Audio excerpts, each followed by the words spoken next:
Welcome to Swarupa world అండి. ఈరోజు ఇడ్లీ పిండితో చాలా రుచిగా ఉండే దిబ్బ రొట్టె తయారు చేసుకుందాం. దిబ్బ రొట్టె కొంచెం పులిసిన ఇడ్లీ పిండితో చేసుకోవాలి. ముందు ప్లేన్ దిబ్బ రొట్టె తయారు చేసుకుందాం. ప్యాన్లో 3 స్పూన్ల నూనె బాగా వేడయ్యాక కొద్దిగా పులిసిన ఇడ్లీ పిండి ఎక్కువగానే వేయాలి.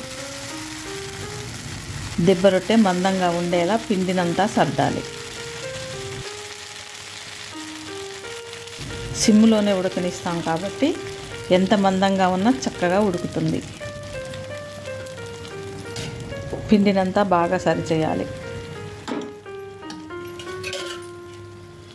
పిండి మీద పిండి చుట్టూ ఆయిల్ వేయాలి.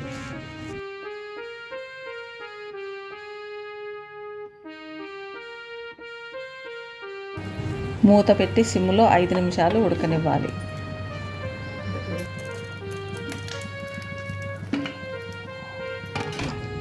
ఐదు నిమిషాల తర్వాత చక్కగా ఉడికింది.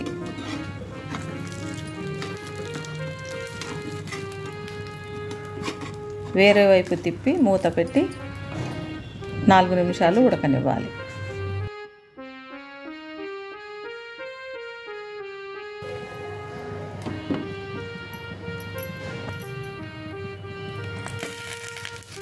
దిబ్బ రొట్టె వేరే వైపు కూడా చక్కగా ఉడికిందండి. ప్లేట్లో వేసుకుందాం.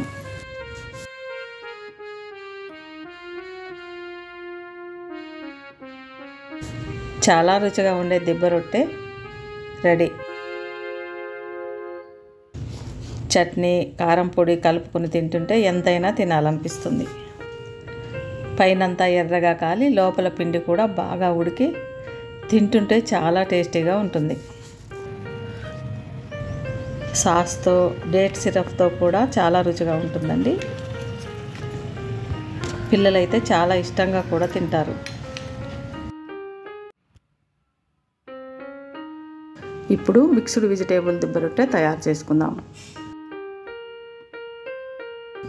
ఈ దిబ్బ రొట్టెకు కావలసిన పదార్థాలు: చిన్నగా కట్ చేసిన ఉల్లిగడ్డ ముక్కలు, కరివేపాకు, క్యారెట్ తురుము, ఉల్లిబొందు, పచ్చిమిర్చి ముక్కలు, కొత్తిమీర, చివరగా తగినంత ఉప్పు. ఇవన్నీ ముందే రెడీ చేసి పెట్టుకోవాలి. ఒక గిన్నెలో ఇడ్లీ పిండి వేసుకోవాలి.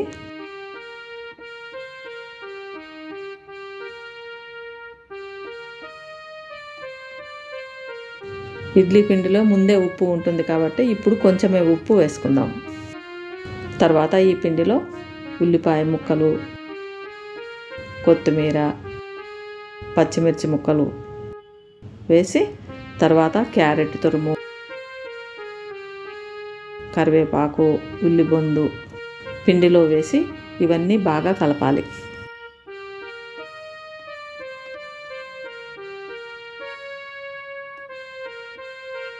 ఈ పిండితో దిబ్బ రొట్టె తయారు చేసుకుందాం.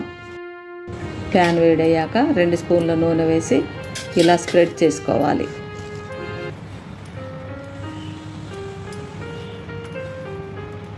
తర్వాత ప్యాన్ మీద పిండి వేసి కొంచెం మందంగా గరిటెతో ఇలా నెమ్మదిగా స్ప్రెడ్ చేద్దాం.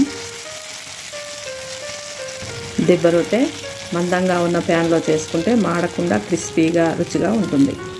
తర్వాత మూత పెట్టి లో ఫ్లేమ్లో 5 నిమిషాలు ఉడకనివ్వాలి.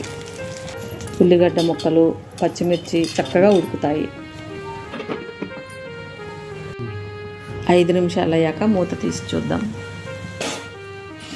ఉల్లిగడ్డ ముక్కలు, క్యారెట్ ఉడికిన వాసన వస్తుందండి. రెండో వైపు తిప్పుదాం.